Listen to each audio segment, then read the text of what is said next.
All right, welcome back to another episode of Mastering Pain. This is part 2 of the two-parter on pain sensitization. Check out part 1 up in the corner there. It'll give you a little more context to what we're talking about today.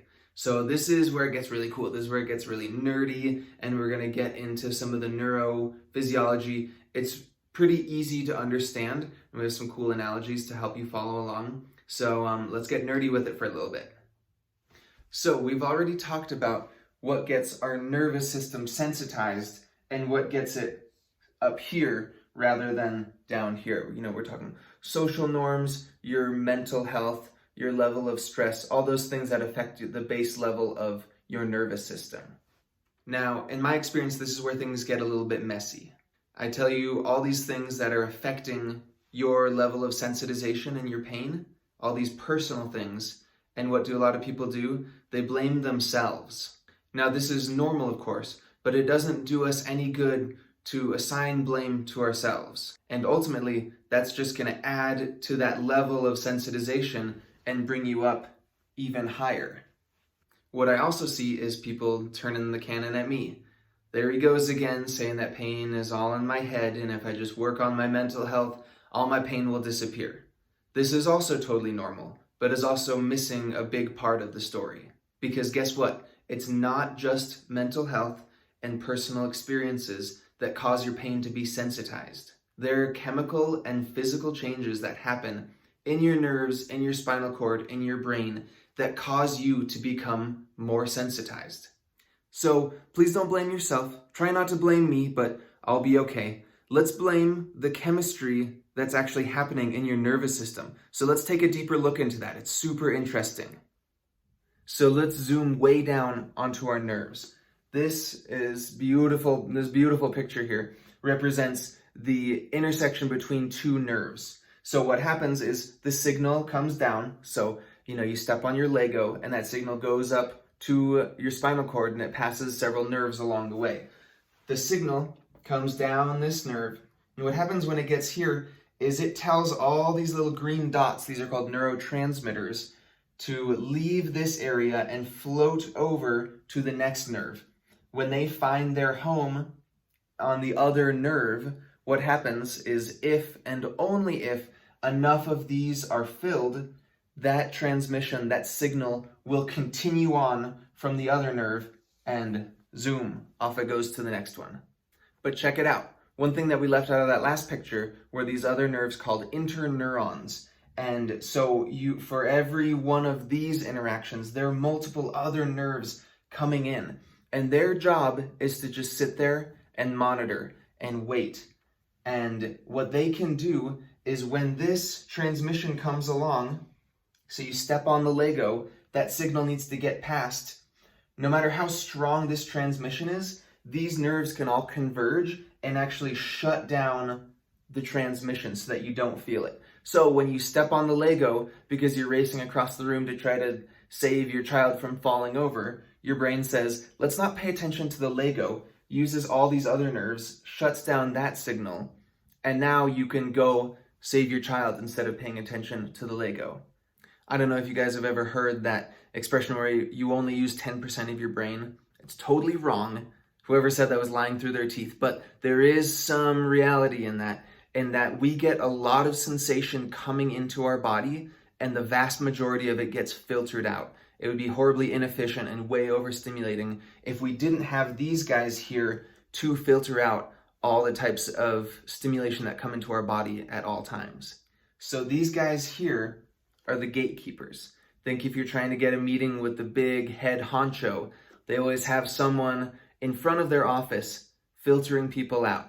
Hey, I need to talk to the boss about this one thing. She's busy, she can't come, she can't see you right now.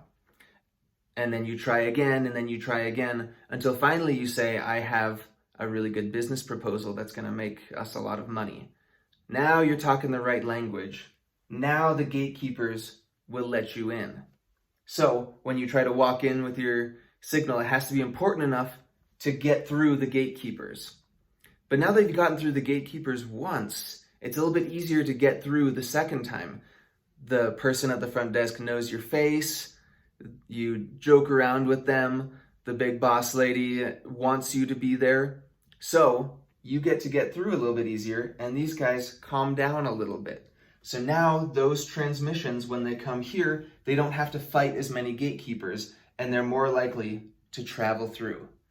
This is what happens with sensitization. Your body, remember, is trying to keep you safe at all times. And so if there's a danger signal coming in, it wants to know about it, especially if it's a relevant danger signal. Over time, your body trains itself to use these ones less and allow more signal to go through. So a signal that would have taken a lot of stimulation previously can now get through more easily. And a couple of other things happen too. Not only are these guys not working as much, but the soup that your body is in changes. Your body produces more of these neurotransmitters, which makes it easier to send the signal along.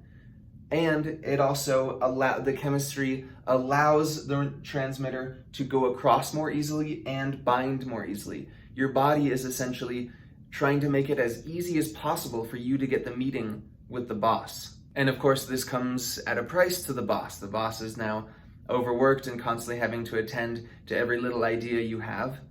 Now we have a sensitive nervous system because of the chemistry and the physical anatomy of what's going on in your nerves. So now imagine that process played out over days, weeks, months, years. Think of how easy it would be for those nerve signals to get through and how sensitive your nervous system can become.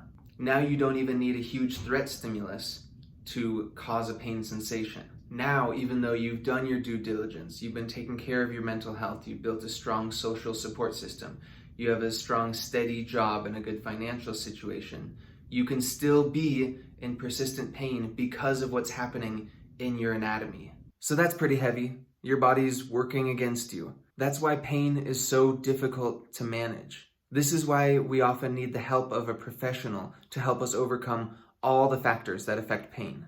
But we can overcome them.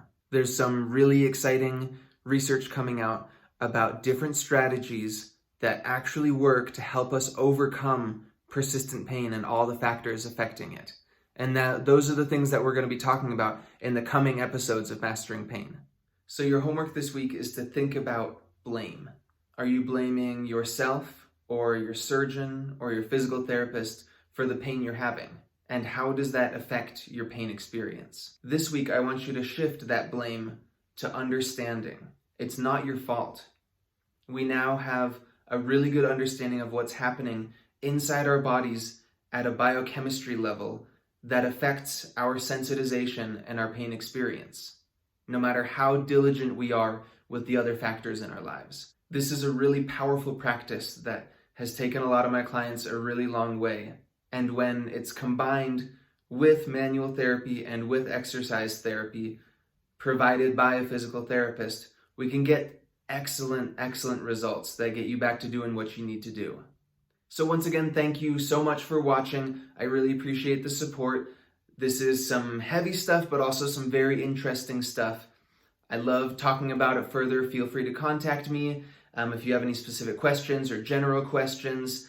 I want to connect with you guys. And I want to help get everyone feeling better, whether you're in 10 years of chronic pain or you're just trying to get through your life and get through your sport or activity. So until next time, I'll see you later.